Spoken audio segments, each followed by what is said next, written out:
রাজ্য জুড়ে বাংলা বন্ধের ডাক বিজেপির। বাংলা বন্ধে বিক্ষিপ্ত অশান্তি বিভিন্ন জেলায়।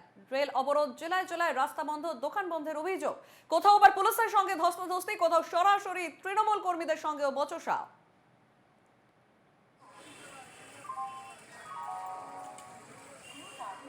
12 ঘন্টা বাংলা বন্ধের ডাক বিজেপির এবং রাজ্য জুড়ে বাংলা বন্ধের ডাকে বিক্ষিপ্ত অশান্তির ছবি। রেল অবরোধ, জেলায় জেলায় রাস্তা বন্ধ, দোকান বন্ধের অভিযোগ। কোথাও আবার পুলিশের সঙ্গে ধস্তাধস্তি, কোথাও সরাসরি তৃণমূল কর্মীদের সঙ্গেও বচসার চিত্র।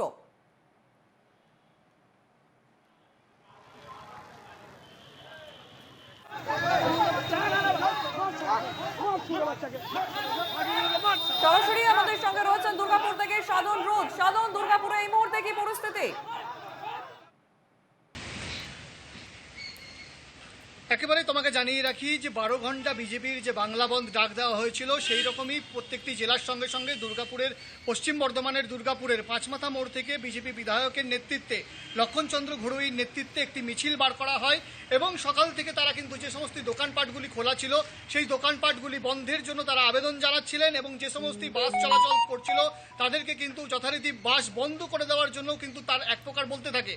তারপরে পরেই যখন এই মিছিল ভিরিঙ্গি মোড়ের দিকে যখন এগোতে থাকে তখনই কিন্তু দেখা যায় তৃণমূল কর্মী সমর্থকরা যখন বিজেপি একদিকে বন্ধ করছেন তখন তৃণমূল কর্মী সমর্থকরা একদিক থেকে তারা কিন্তু এই অবরোধ এবং বন্ধ বিরুদ্ধে তারা কিন্তু সোচ্চার হয়ে তারা কিন্তু এই দোকানপাট খোলাচ্ছিলেন এবং সেই সময় তারা কিন্তু এই যে সমস্ত বাসগুলিকে আটকাচ্ছিলেন। বেশ, আপাতত ধন্যবাদ সাধন। আমাদের সঙ্গে সরাসরি দুর্গাপুর থেকে ছিলেন আমাদের প্রতিনিধি সাধন রোজ।